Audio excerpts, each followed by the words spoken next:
Welcome everybody to another edition of Coffee and Open Source. Meet some friends, have some great conversations, and maybe learn something along the way. And I'm your host, Isaac Levin.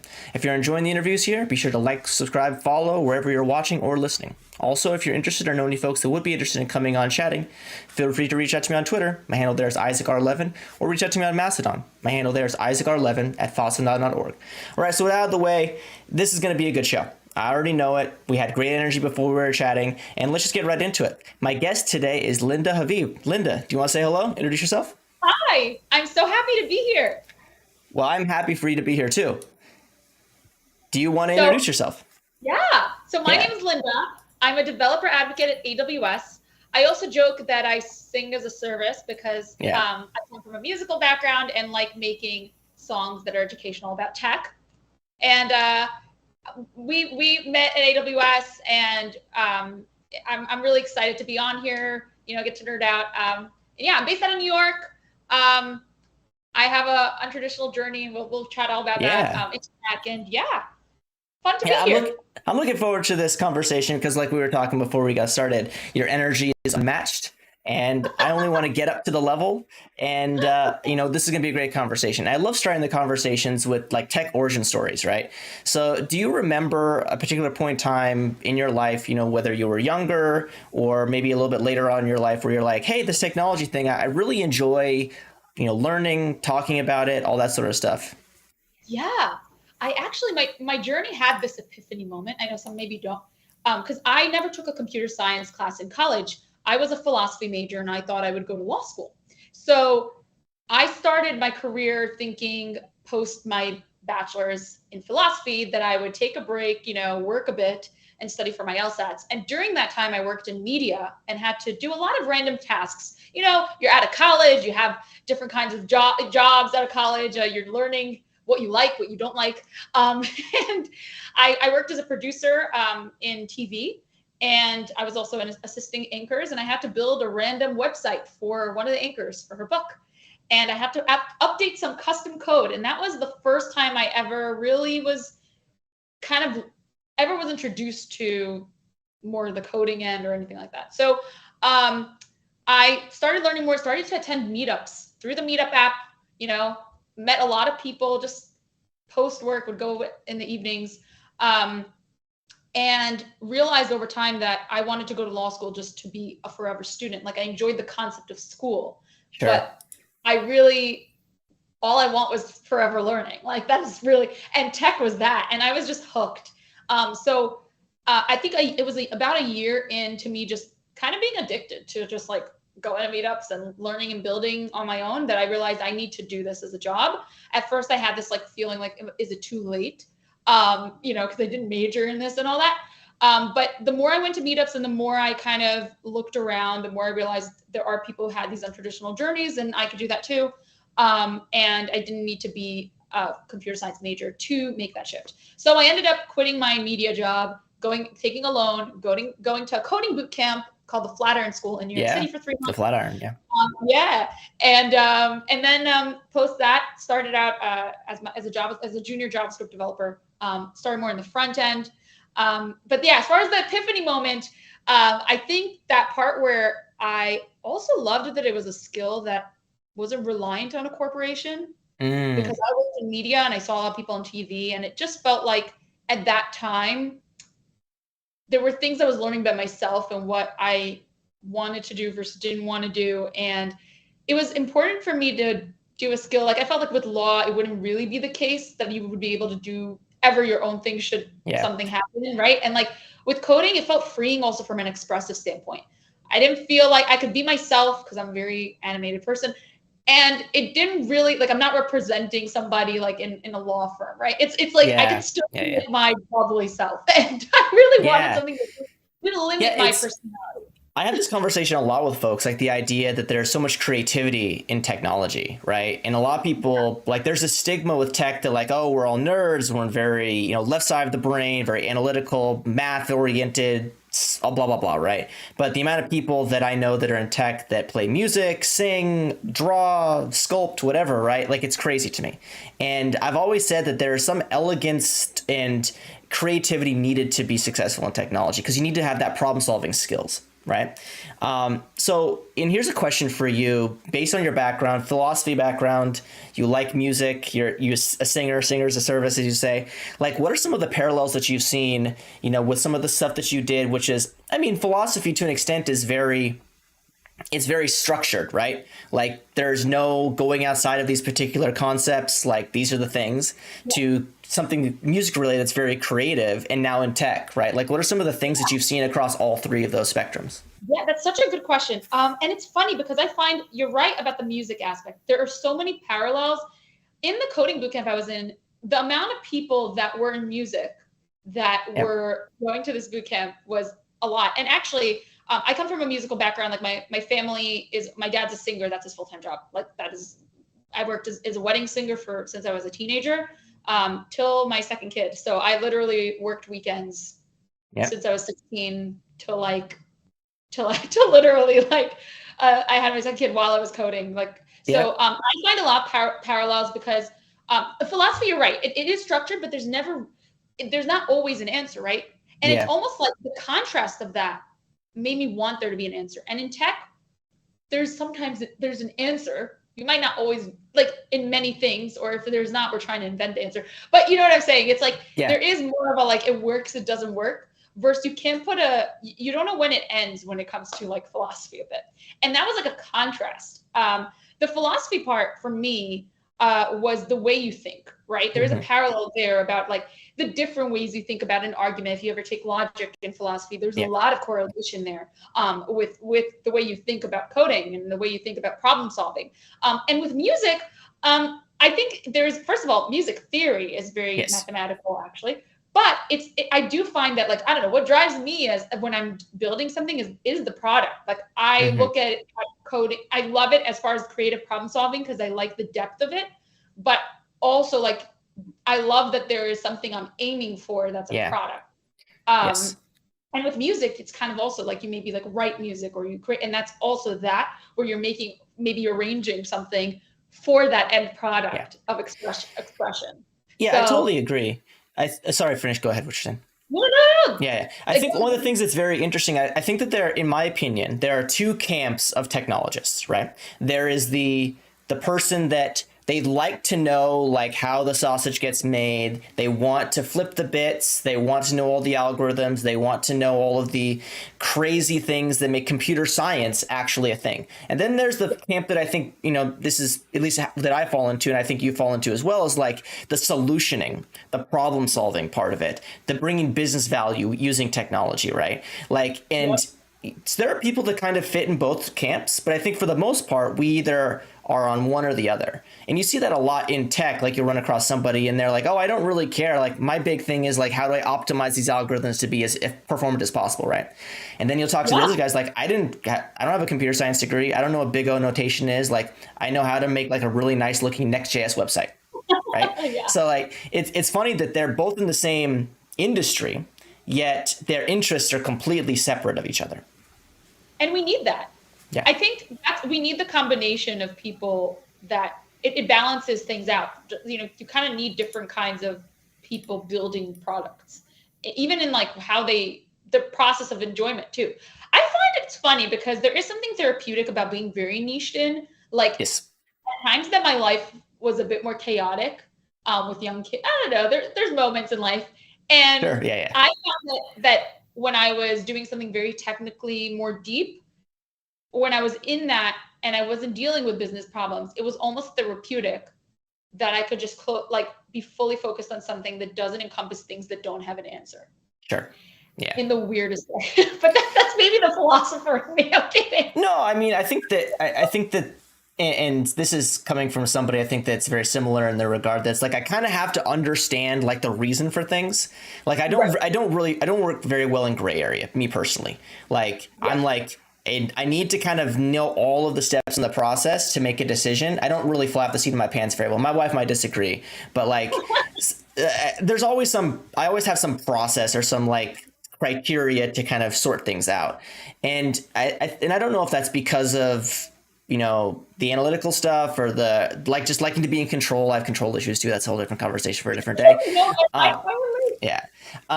Here's a good question for you. So as you're going through this process, like you were kind of working in non-tech and then you moved, yeah. you had this epiphany, we talked about it, and then you kind of transitioned into tech. Like what was that first experience like you leave the Flatiron School, and I don't know how their process works, if they guarantee you a job or whatever it is. I don't remember exactly how Flatiron works, but like at the end Yeah. of it, you're like, oh, I have to get a job. Like, what was that experience like? Because obviously, Great question. the interview process for getting a job in tech is substantially different than any other way that people get jobs in other industries. Yep. This is a really good question because I think this is the part that a lot of people. There's so many ways you could go about it, but here's how I did. When I was researching before I left my job, I realized that the first job in the industry is the hardest one to get. Yes. And Oh, yes. the use of transferable skills where you could show that you could help, you have some experience in something that will benefit the fact that you're a junior and Yeah. it like will be the reason you maybe get hired, right, over Yeah. someone else for that job. So with me, what did I know?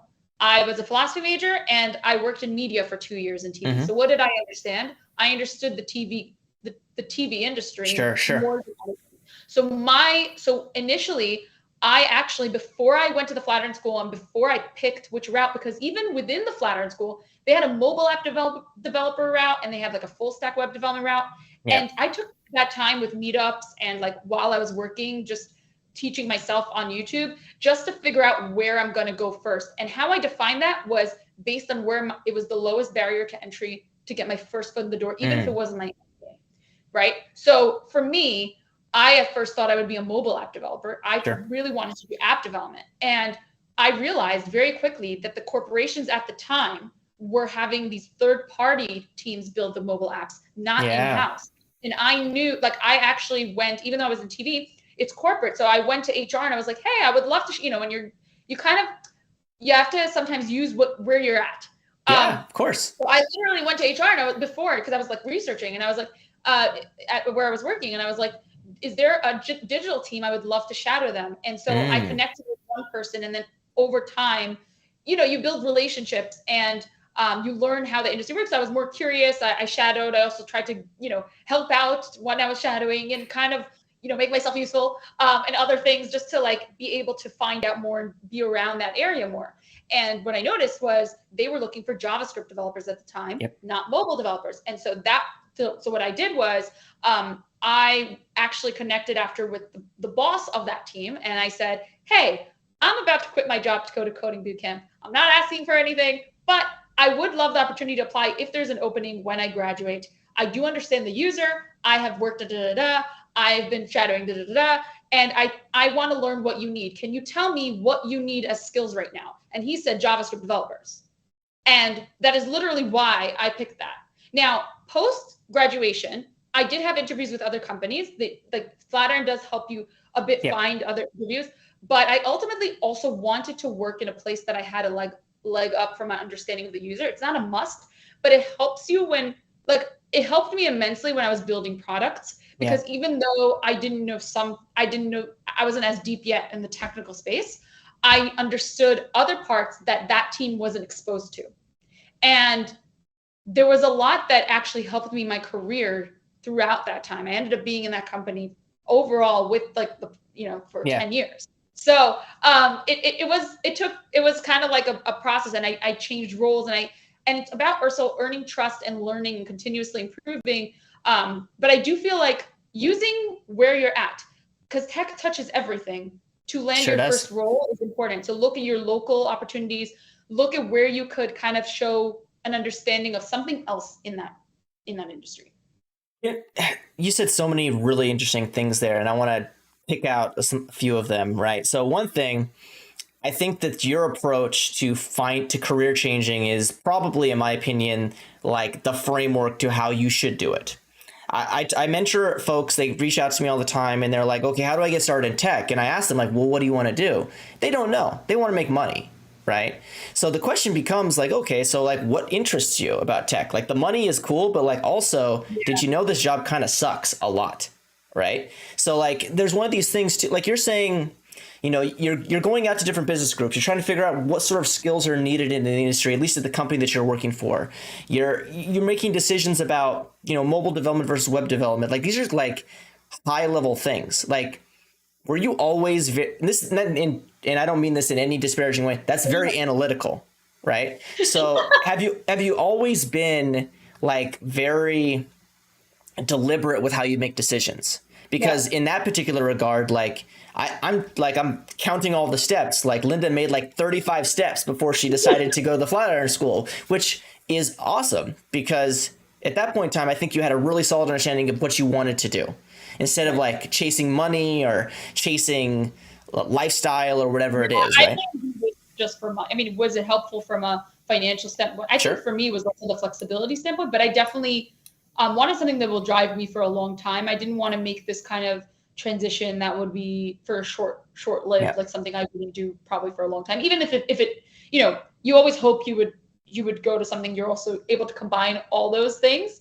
And it took me a while. I was in that place where I wasn't sure about law school. And I went through these circles of even trying to figure that out, and it landed kind of in a way because I was open to receiving different directions. Like I was kind of like, you know what? Sometimes the hardest job is actually taking the time to make that path. And I say this about everything. So regarding your question about being analytical about it, it's funny. I am a people person. So I like, so I do like getting people's thoughts because I think it opens my own mind. But I would say that the part that I'm more and more, I guess, strategic about in everything is really figuring out your strengths in a situation, how it's a win-win for both. So if I'm trying to approach something that's like, there has to be business value. Like, why would they hire me over somebody else?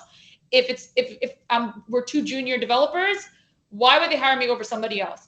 I understand this context of it, because especially when you're starting out a career, it's hard. And I was in that phase where I was starting out everything. Like when I was interning in TV, I take advantage of where I'm at. So I gave my heart and soul to that internship.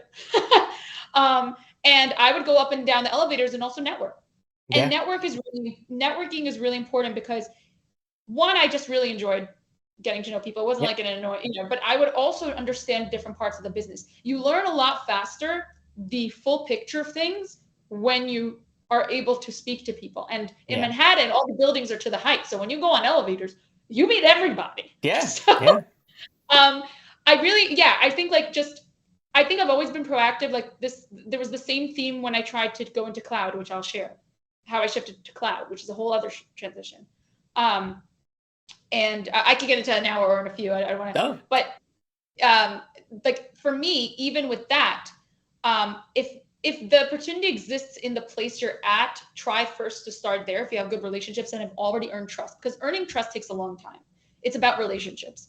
And in companies, like when you're working, it's both, you earn trust through doing good work, and you also earn trust with how you work and your communication and your understanding and your ability to like understand the business value of what you're bringing. And so we were migrating to AWS at the time, and I was a developer, not with any background in cloud. And I was very curious because I like the bigger picture of things. And when things seem magical, it tells me that's not a good thing. Not that it's not a good thing. We can't know everything, but when something's magical, it means I don't really get it. And to me, that means, Linda, do more research. I mean, the idea, the black box mentality, right? Like, I totally agree. And this is something that I tell people that are getting started in tech. Like, if you don't know how something works, you should probably figure out how it works. Because at least it's does that mean that I know everything about Kubernetes? No. No, right. But I know what a principle, like what it does and why it brings value. Because you never want to be in a position where somebody asks you, hey, Linda, hey, Isaac, like, do you have experience building a Node app? And you're like, yes. but the answer is really no, right? Because nobody wants to like be in that position where they're thought inferior, right? So, and this is kind of goes to my thing of like the always be learning principles, right? And we can Yeah. talk about learning and all of that sort of stuff in a bit, because I think you have a lot of opinions on that, which I would love to hear. But I want to talk a little bit more kind of about, you've talked about, the philosophy, and like the way you were describing things is like from a very philosophical background, right? Like I took philosophy in college. I got very burnt out, like listening to the professor try to reason all the things. And I was like, I get everything, but like the way that some people talk that have like a philosophy background, like I can identify very, very quickly. And it's not a bad thing. I just think that it's very, very funny because like there is like this decision tree that needs to happen, right? Because that's how your brain works. But like one thing I really want to drill on like is this idea of like the networking aspect. And I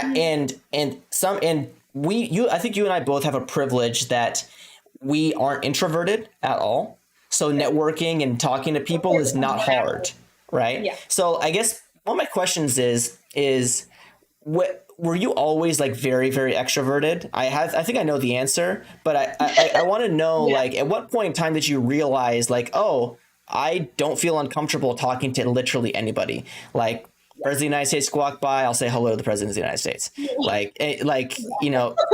When did you realize that like you didn't get uncomfortable in situations that involve lots of people or having to speak in front of people or having your face out there? Like when did you realize that?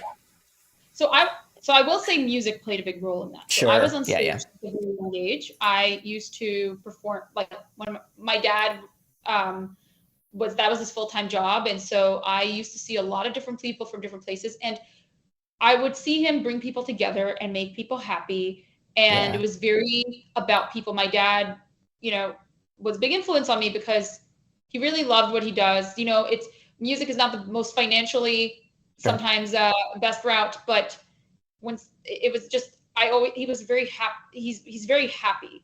And it's because he loves what he does. And I think like for me, I saw that, and it didn't matter. Like financial does affect things. And of course, like it's not the easiest industry to navigate. But it was something that it was all about experiences. And I got to really be on stage a lot because of that. And that absolutely helped. It was like, I'm an extrovert probably, but then that exposure of working, I also did for years, I worked with a big company called Hink Lane, which we did a lot of weddings every single weekend, multiple gigs. So I had no days off between coding and that. And that things happen on stage. Like I broke my foot jumping off a stage in 6-inch heels, mic stops working, sound stops, so many different things. And you just learn to navigate, and it does help your nerves over time. So for me, that absolutely helped me because I look at everyone in those rooms. It's not corporate. So I could care less the CEO of a company or I never looked at anybody by title or corporation. So when I walk into corporate, I think I'm in a gig.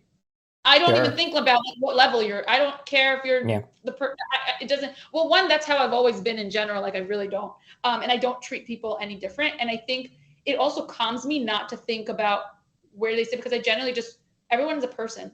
It's just people. Yeah. If you think about relationships and people and just conversation, that's like what I always like. Even when I spoke to a lot of C-level people, that's how I always think about it. Yeah. Because the minute you start, that's what also comes off authentic, because you really just, it just comes out more naturally, and like you really have conversation. That's what people enjoy on the other end too. I realized over time, like it's just, and I think that part, we tend to box ourselves into what maybe companies make us think as far as like levels. But I never looked at the world that way. And I guess because I have music in that, it kind of caused me to never approach things in that way. Yeah. Because when you think about school and you think about corporate, you are always kind of boxed in that kind of like scenario, I guess. Oh, sure. Yeah, I think it's safe to say that the university structure, the higher education structure, feeds directly into a quote unquote corporate structure, right?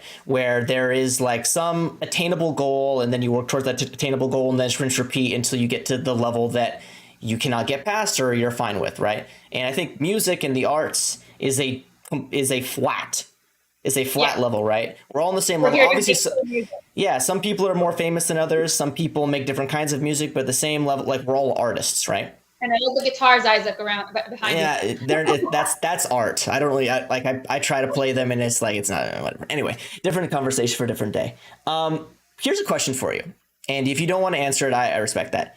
Do you see yourself as a people pleaser? And the reason why I ask that is because from my experience as being somebody that's an introvert, when I want to quote unquote work a room, right? Like I'm in a group of people. I know I want to meet these people and obviously these people, and I have a methodical process of that. But I also understand that you need to push your foot forward and all that stuff. So I do put on a bit of a face, quote unquote, right? So do you do the same thing? Are you 100% authentic Linda? Like what you see is what you get? Or is there like two versions of Linda? There's the Linda that's the this is me, this is what you get, like husband, kids, family, friends, whatever. And then there's also like this is the Linda that is with the goal of networking and being extrovert and being Linda like out in the world. It's such a good question. I would say so regarding the people pleaser, I am a people pleaser. But I'm a people pleaser also in my personal life. So so in that sense, what would happen sometimes is when I started in tech, I would dim my light a little bit because I wanted to fit in. Yeah. Because I felt like I was so extroverted that it might be overwhelming. Yeah, that's a thing To some too. people Yeah. when you're working on a team, and it's like I'm walking in with 6-inch heels and a dress to go. Yeah. And like I Yeah. give I give no, like I'm just, a little bit crazy, but it's okay. I'm just being myself. But the thing is, I felt like I at first I wasn't sure how to navigate this new dynamic because my background was music. Philosophy didn't matter. Lawyers are pretty like, like that kind of direction in my mind. And then also media was also very, very different in approach because everyone's like also very extroverted as far as that. So when I went to the digital side, I was not sure if I'm a very big empath when it comes to like trying to put myself in other people's shoes. And I was very nervous that I was overwhelming people. So I did try to like tone down myself at first, but then I realized over time, like it was harder for me to do that. I do have the alter ego as far as like when I'm nervous about something. Yeah. I call her Belinda, and I literally, whenever I feel imposter syndrome, that I turn on. So for example, like if in tech it's very like there's a lot of things you're always learning, you're always put in these vulnerable positions. And in the beginning of my career, I was always like really stressed. I didn't feel like maybe like I was worthy of like being able to do this or that. And so like over time, like I was in my head about how many years I've been in the industry and like I wish I started earlier. And over time I realized like how you come off feeds back to you. It's like how you smile to the world, they smile back. Yep. And so to get that different attitude and not give a vibe of like, I don't know, not confident. Yeah. I would turn that other person on. But I do that also on stage, which is a different thing. Like if I'm nervous. Yeah, no, it's very interesting. Like the idea that how am I going to phrase this in the best possible way? I think it's really important for us to, there are lots of, you mentioned imposter syndrome specifically, and I'll talk about that. Like the idea there's always somebody that like is very, very impressive, right? Like if you're on tech social media, like you're just running into people all the time that you're like, oh man, that person, I don't understand how they're able to get so much done or whatever, right? And you mentioned it, and I think everybody to an extent has it. Like, what are some of the things that you use to kind of combat when you have like bad feelings, quote unquote, right? Like, oh, I'm not good enough, or this person is better than me. Do you try not to compare yourself to people? Do you, focus on things that you know that you can control? Like, obviously there's like, what are your thoughts in general around getting out of those ruts when we get into them? Yeah, I think one thing that I always try to keep in mind is take a step back. And whenever I'm in that place, knowing that every person is unique and has a combination of things. And I really do try to focus on like just doing things that drive value, that help people, and that always puts me back in like the right place. The imposter syndrome, I had it a lot worse starting my career because I didn't know how to navigate it as much in tech. Like, it becomes overwhelming. Every new Yeah. project was a new thing I was uncomfortable with. And Yeah. over time, I just got used to the fact that I am comfortable. Like, I'm learning, I was comfortable with being uncomfortable. Like, I knew it was Yeah. expected.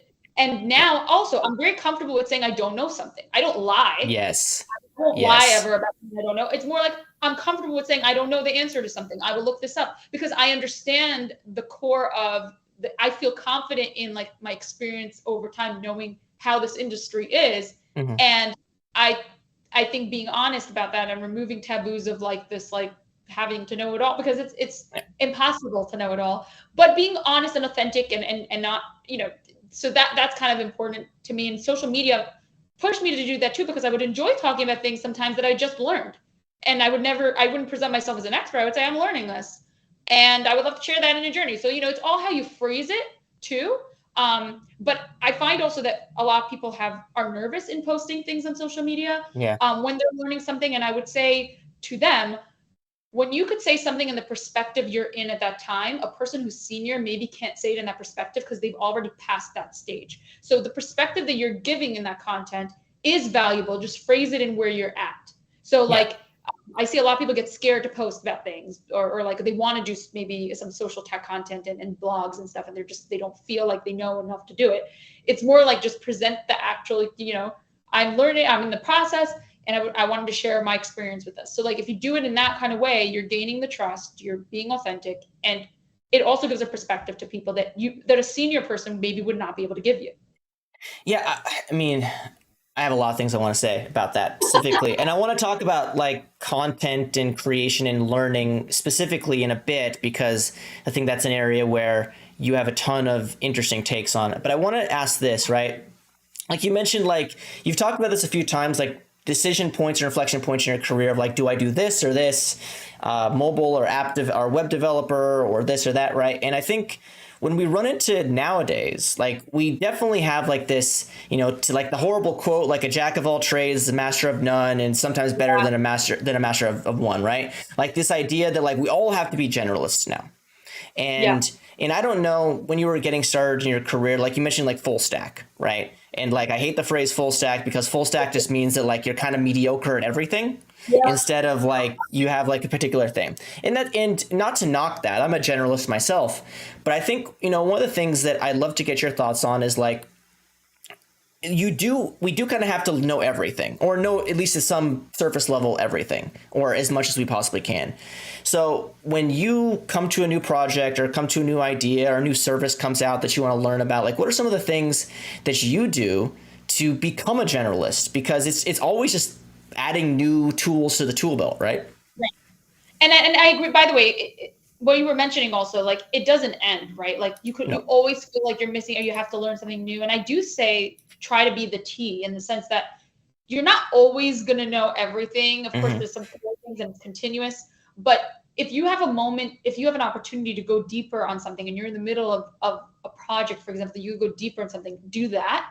It does end up correlating to other things. So when you are going on the general sense, you have a better understanding of parallels and Yeah. niche into something. I didn't necessarily analytically think about it, but I remember when I was prioritizing things, it always felt like something came out and I needed to be on top of it, right? And it doesn't end, because then you don't really get a deeper grasp of things. And now I realize it's like kind of like you'll always have this, and moments you just have to go on the T Yeah. and Yeah. then Yeah. kind of continue. But I think for things that just, to me, it always has to be two birds in one stone. So if I'm going to learn something, I will do something else with it. So Yeah. if I'm learning, I'm either building a project, creating content, answering something I see in the community that there's discourse around. Um, I don't I don't like invest. Not that I have this angle, of course, that's just curious, that I do Yep. love that. Yep. But if I'm curious about something, I will probably always do two things with it. I won't just learn it, because I don't believe in just, if I don't crystallize it, it doesn't stay in my brain. So Interesting.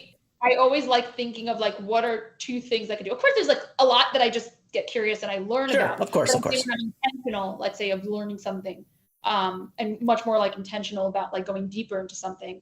definitely I try to see how I could implement it, whether it be at work, outside of work, through content. Content was a big way for me to crystallize information.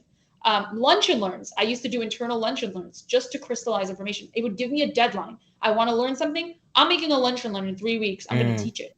So I better learn it enough to teach it. Right.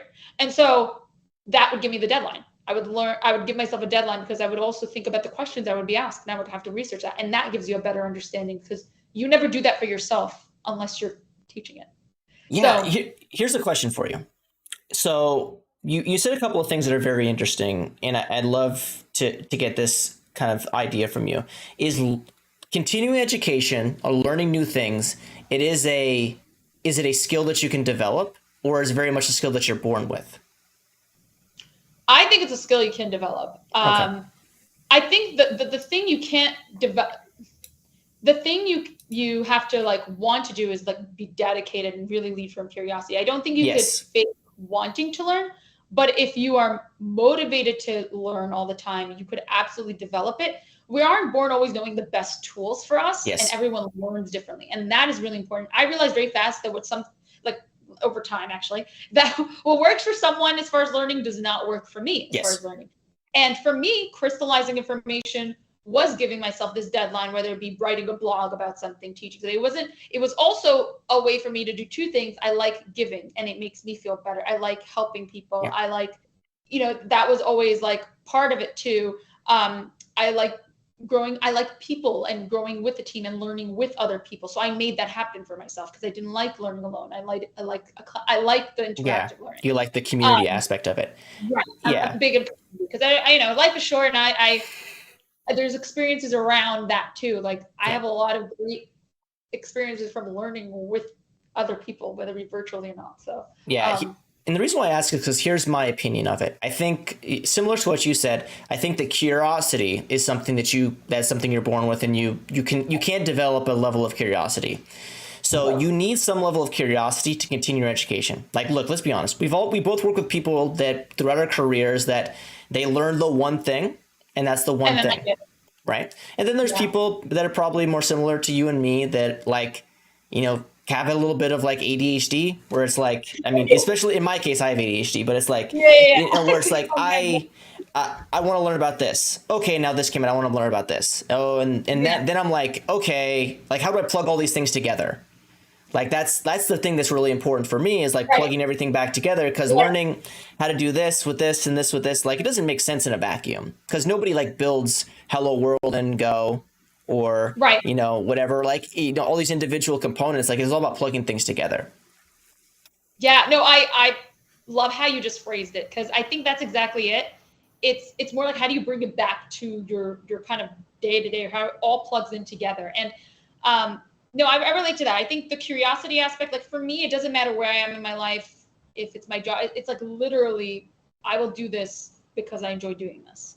I will learn about it because I enjoy learning about it. It's not my motivation of tech and building and all that is absolutely not related to a job. I'm lucky I get to do it as a job, but like that is, I think when you could say that, I feel very lucky to be able to say that, because then I feel like I do something I love, whether it be like when I was also in the weeds and doing more of the DevOps end and SRE end. There was just like different aspects, and it was always that curiosity of how everything works there. Like I wanted to understand how everything works together. Yes. Like the front end to like the curiosity thing is really important, right? Like the wanting to know how things work thing is really important. And I want to kind of transition a little bit into like this idea of learning, different ways to learn, and as a piece of that is content creation, right? I think it's safe to say that the way that everybody learns differently, but the mediums to learn, especially in the last 5 to 10 years, have changed substantially. Like I joked with somebody the other day. It's like, when was the last time you bought like a technology book, right? Like you might have bought it because maybe your friend wrote it or whatever, but like, what, like at least me, I don't have the ability to sit down and read a technical book. Like I'd much rather use some online medium. And I'd love to kind of get your thoughts, is like, what are some of the things, as somebody who is learned technology probably in a newer way than a lot of us have. Like, what are some of the things that you've seen that like has worked for you, not worked for you, things like that? I love this. And I do think also we have trained ourselves even more. So not only has society, I feel like over time looked for more visual aspects of learning, we have our phones and the way we function further push that because we are literally used to getting notifications and seeing things in Mm-hmm. these short bits. And that causes all these habits that we have Yep. developed. Because I even see a change in myself. I grew up like I didn't have a phone and stuff. Like I was kind of, I feel like I was during the time that there was a shift. Like iPads Yeah. started being used in classrooms at the end of like middle college for me. Yeah. Yeah. I had that shift where I had less ability to sit down for longer periods of time, like with text versus Mm-hmm. visual. We get, I guess maybe there's probably not that I'm an expert on the scientific standpoint of that, but Yeah. we're definitely, Well, we're, I think it's, and I don't, and I'm not going to figure out how old you are or anything, but I think if you and I oh, have yeah, a similar, I of think course. you and I have a similar vintage where like a large portion of our life was analog. And Yeah, then like out of nowhere, like the iPhone shows up and like everything is like, oh shit. Like now everything all of the world's information is now available to us with our thumbs, right? And like that catalyzing moment, not to like get all like anthropological or sociological or whatever, like it's something turns on in people's brains when they're just right. given access to information. And I see my kids, and I imagine you see the kids now, like all the like touch screens, like Oh everything yeah. is My so son was just like, second nature. Like my kid will walk up to a TV and touch it and it's like, why isn't this a right, touchscreen, same. right? Like My so son like skipped ads before he spoke. yeah. Oh, I mean, it's yeah. That's a whole different thing about advertisements and all of that. Like, it's because we don't have TV, and we would go to a hotel, and there'd be commercials, and my kid's like, "What is this? This is like this is like TV for like a toy I want." But I think, and I was reading an article yesterday, or maybe it was 2 days ago, about how like the new generation is having a harder time figuring out things with technology than maybe our generation or maybe even the generation a little bit after us, because everything is like in a box and just shipped to people Yeah, now. Like yeah, phones are there, Wi-Fi is everywhere. So like we've never had, like the newer generation have never had to do things like build a computer right. or edit CSS or like a lot of these things, right? Like I'd love to get your thoughts too, is like, do we have different, I guess, areas of or ways to create content and ways to teach different generations that's going to be accessible for them? Yeah, I love that because I think part of the reason I created content at the time was because of the ability for things like Medium, that I was able to blog without building. Not that I couldn't build the blog, but I wouldn't have capacity to start advertising this blog. Mm, And in Medium, gave me a platform where I could blog about what I was learning without thinking of everything else while I was focused on really building my skills in certain yeah, areas. And we want to do it all. We want to say, oh, build a blog, but then when you have to do the SEO, when you have to like then get it to people and tell the people about it on Medium, it was the searchability of it that then also amplified that. And you had community, and community is key. You want to build community around content. Content, it kind of feeds each other because that's how you iterate, because we're in tech and we want to innovate on those ideas. We want to improve, we want to learn from each other. And that's a big aspect of that content aspect, I think, for tech. So in general, sorry if I, if I didn't answer no, specifically the question. no, no, no, no, no. Yeah, no, I do think that I do think that every generation almost had this like ability that they could take they could take the reins to their hands. What I Mm-hmm. mean by that is when we had mediums of content that we were able to then just put without a media company or without a site that we had to build from scratch, there are other things that come up that you're able to do.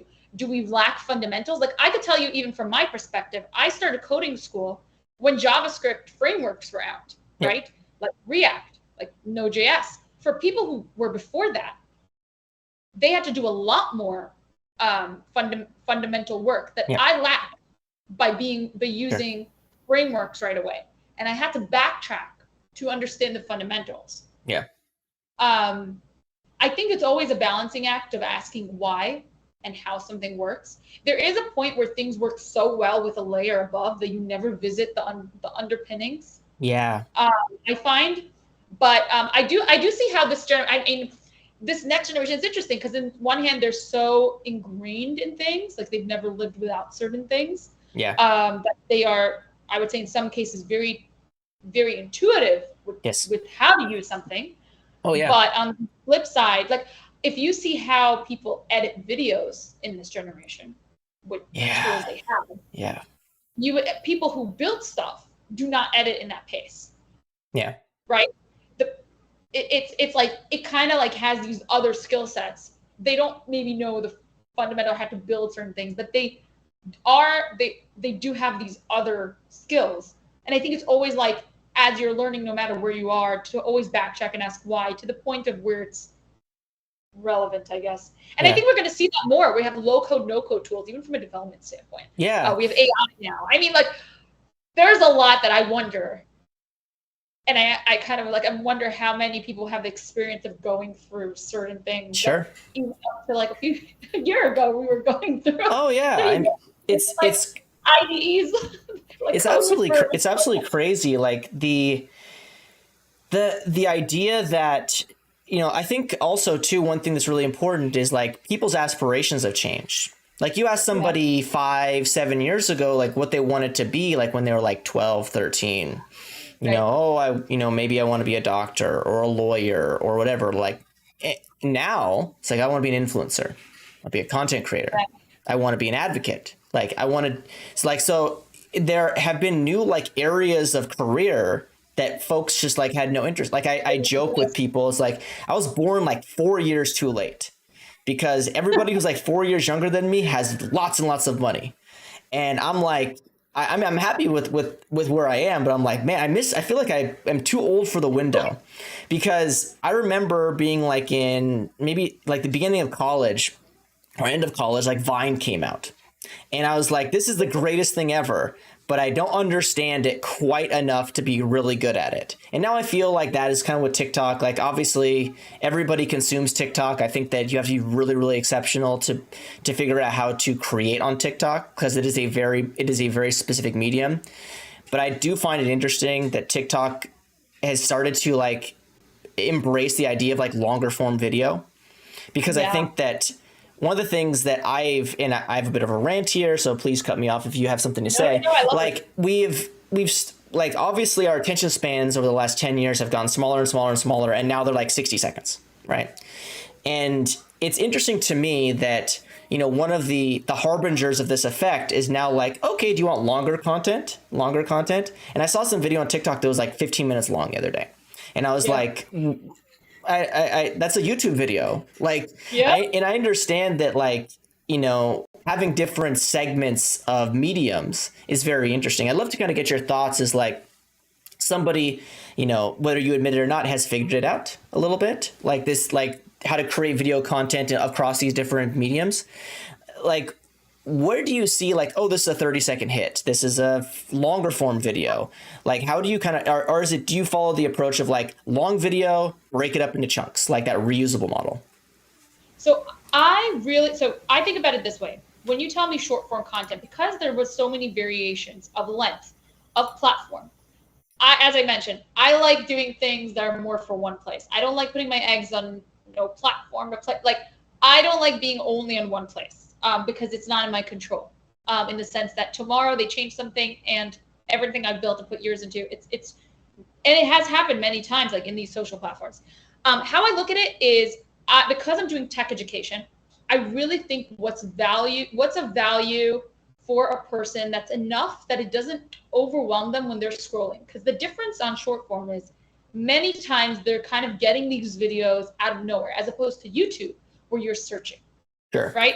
TikTok does have very good search functionality, but still a lot of people watch it in a way that they scroll. And this same goes for Instagram and you could say even Twitter and LinkedIn. They all have some sort of search functionality, but I would say TikTok does a very good job with search. I check products with search on TikTok. I literally use it for many things just to verify things, or hotels, or it does work really well. And I guess that's a whole different way of how they Yeah. do search on there. But I will say that there's also shifts. It's almost like a rubber band. When people were during COVID, you saw a lot of the feel good type videos, Sure. the dance videos, all that, and that was a lot on TikTok. And of course, there was also a push for educational content. Millions of people joined the platform, and the type of content also evolved. But people yearned for connection, and as more people work remote, they want human connection, and long form gives you more of that storytelling. And it always goes back to the core. If you're kind of going back to good storytelling and providing value, and I always look at it as like, I always want to create a piece that even if nobody watches, I feel like gives value. And because it's hard to keep up with these algorithms and how things work. Yeah. Do I use some of the analytics? Yes. But do I base myself off of that? Because I'm niche into tech education, I really try to look at how, I think the art is in the hook a lot of times of how you're starting a video, just because that's the chance of the messaging of the rest of the video. You can have a very good quality rest of the video, but if you don't have it in the beginning, it's not there. Now, repurposing for other things like Twitter or LinkedIn, I feel it does sometimes better only because you could lead with text. So it's a little different in approach. Every platform also is going through shifts. Like obviously TikTok is competing with YouTube. Obviously there's an ad element to this too, where they can't monetize as much when it's a short video. So there are other angles there, that there are reasons why they're doing probably longer form video. I am of the approach that I'm looking to educate as many people. I will just I do short form video a lot. So I scale it where I can. If tomorrow it's this platform, if the other day it's this one, I try to reuse. I try, because it's tech education, I really try. I think a hook is a hook and a story is a story. But my delivery is for like when people scroll. So like if they're scrolling like that, right? Because I think that it needs to get the message across for people to continue watching or know what this is going to be about. Versus a YouTube video, it's hi, my name is, it's quite funny, like you mentioned, like the idea of scrolling versus searching. And I remember I read an article in Wall Street Journal a few months ago that like the newer generations, they don't use Google or Yahoo or Bing. They search within the apps that are looking for content in. So like they'll go to YouTube and search for in YouTube, or they'll go into Instagram and search for Instagram. And I find that so interesting as somebody who was raised in like the search engine result thing, like getting very deliberate things. Like, what are your thoughts on the folks that consume everything like inside these particular apps, right? Do you think that they're getting access to this information faster? Do you think that they're getting catered results based on the algorithm that this said company that owns the algorithm really wants them to see? Like, I'd like to get your thoughts on, because obviously, not to say all tech is bad, but let's be real. Like, we're all data points. So I'd love to get your thoughts on, like, when you're using search, like, sure, there's an algorithm, but you have the ability to cater like what you want that to look like. In the apps, not as much. Right. And that's a huge problem. I actually think that from a mental health standpoint, we're not built to consume this much information. And this is not just from like a video, like we literally see news we didn't search for all the time. Yeah. And I mean, if you look back at generations, they didn't consume that amount in months, and we consume it in a day. And the emotional roller coaster you could go through just through getting these kind of feeds is very intense. And I think tools to in a way protect yourself in many ways and find a healthy balance, which is very hard to find these days because you're almost forced into a non-healthy balance, is hard. It's like we're overly stimulated, and we're I try, even from a content standpoint, you could get so into just seeing content versus creating, and you kind of need to find the balance for both. Like I think it's like one of those things that I kind of almost have a rule for myself. I'm consuming this much content. If I haven't created something, I need to pause and turn off, because sometimes you can't let yourself think when you're overly stimulated. Yes. You're thinking, but you're not. You're sometimes you need silence to think. Yeah. And to really explain something, especially if you're doing something that's more educational based, you want to find a creative way potentially to teach something in a digestible way, unless you want to just you're trying to always like maybe show something in your way. Not everybody learns the same way, right? Like some people like that might be the analogy that helps them understand something. That abstraction might lead them to that. That might help them find the right resource. But it's absolutely like I do think that in general there's good about it as far as information, but there's absolutely bad about just how we function within social media. I genuinely, there were moments, I believe in breaks from social media. I Yeah. take them many times. I don't announce them. I just go, I take it 10 steps down, Yeah. recharge. And you have to do, like, it always feels like you're missing out. It's always going to feel Yeah. that way. Oh yeah.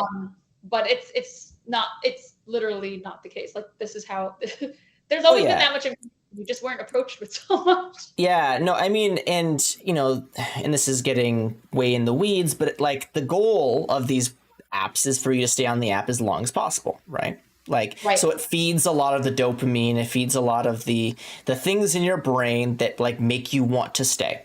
Good, bad, or Yeah. indifferent. Anger, happiness, curiosity, whatever, right?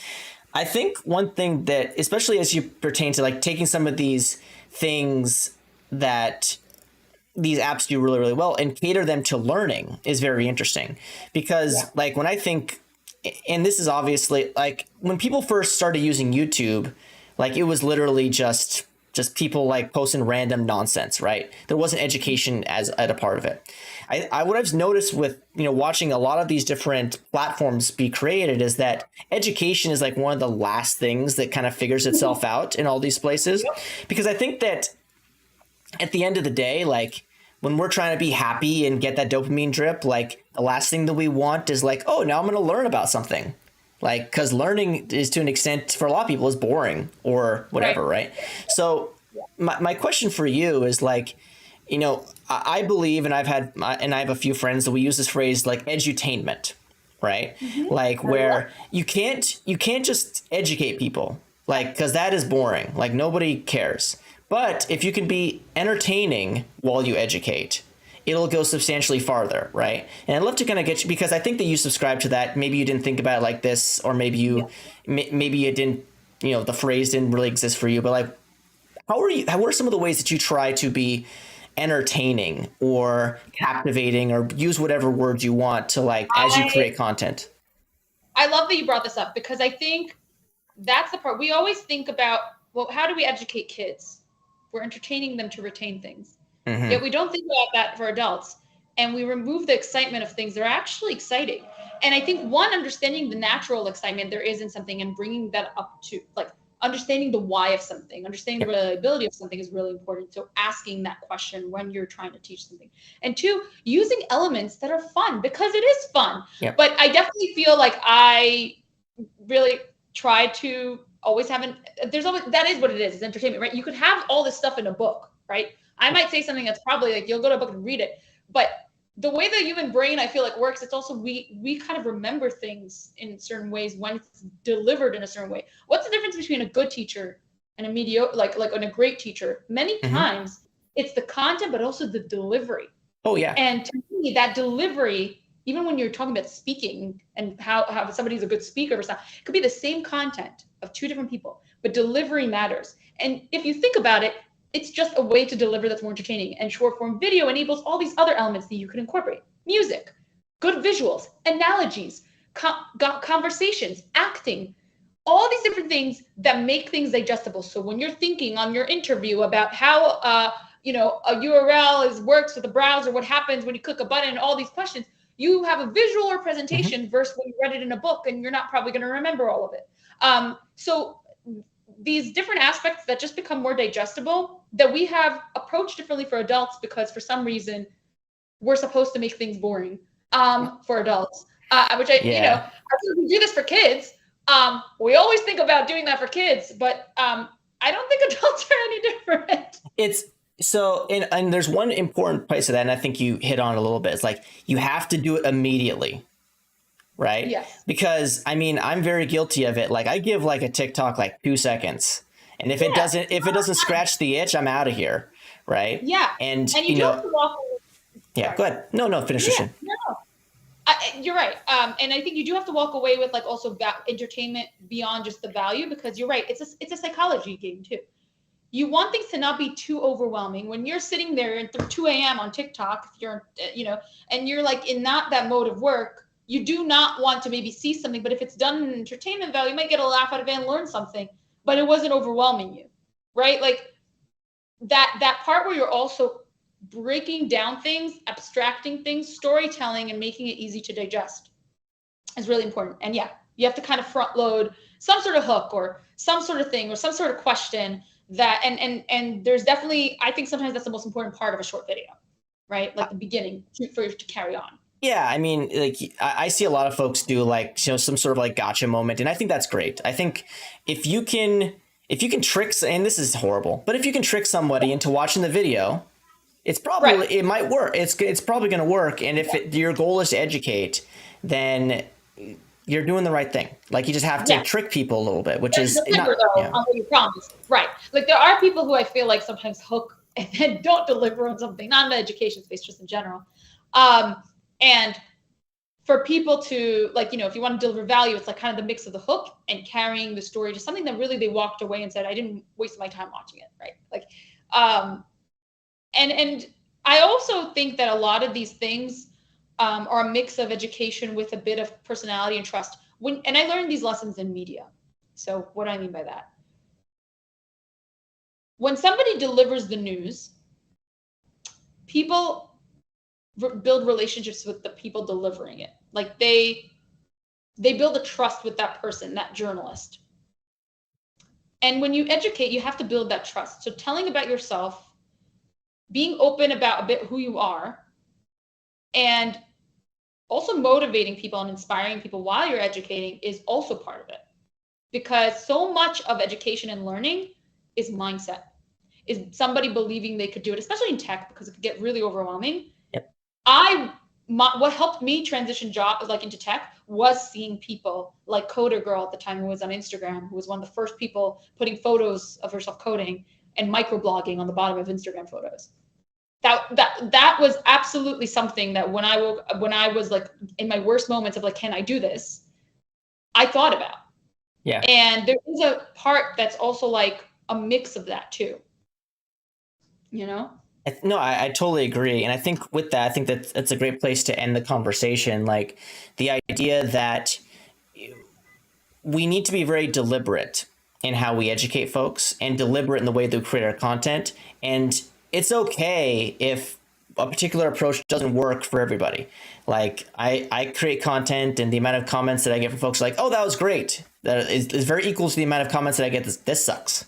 Right. So like it's a mixed bag for everybody. It's important to like, if you feel like you have a voice out there, just continue to create. And, you know, if you want to take the feedback, but stay true to your voice. And I think you've said over the course of this conversation, being genuine and being authentic is the most important part of that. Yeah. Have fun with it. Listen, the singing video, some people will not get. I do some singing videos of tech. Believe me, I closed my eyes posting those things because it was vulnerable for me. It's something Sure. I enjoy doing to educate. Is it everybody's cup of tea? No. But you find the thing that you enjoy and you will be consistent with it. So it's better to do something you're excited to create. I totally agree. And, you know, I do. So, you know, before we sign off, I lied to you at the beginning of before we got started. I do ask one more question at the end that is staged. So I apologize. It's a gotcha moment. It's my thing. So my question for you, Linda, based on all the conversation we've had, and, you know, as you think about your tech career and all the things we've talked about today, you know, tech, the community around it, content creation, and if you had a feeling that you could surmise from that, but you only had one word to describe that feeling, what would that word be for you? Ooh. And you can cheat. It's okay. Oh man. Grateful. Grateful. I love it. That's it. That's our show. Did you have any last parting words before we sign off?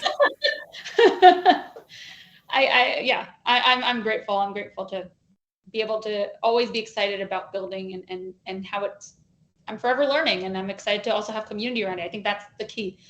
It's built on other people's ideas, and we're kind of all innovating together. So yeah, and I'm grateful that you were on this show. Aha. I'm so grateful to be on here. This was so fun. Isaac, I don't know where the hour went. Kind of flew. That's what I said. And if folks You're want to amazing follow along host. with some of the things that Linda's doing, she's on Instagram and TikTok and Twitter, and you can find her. I believe your handle is the same across all of them, Linda Viva, Vivah. And they'll be Correct. sure to post some links to her socials down in the description for the show. And that is it. I want to thank you, Linda, so much for being on here. This was great. Thank you so much for having me.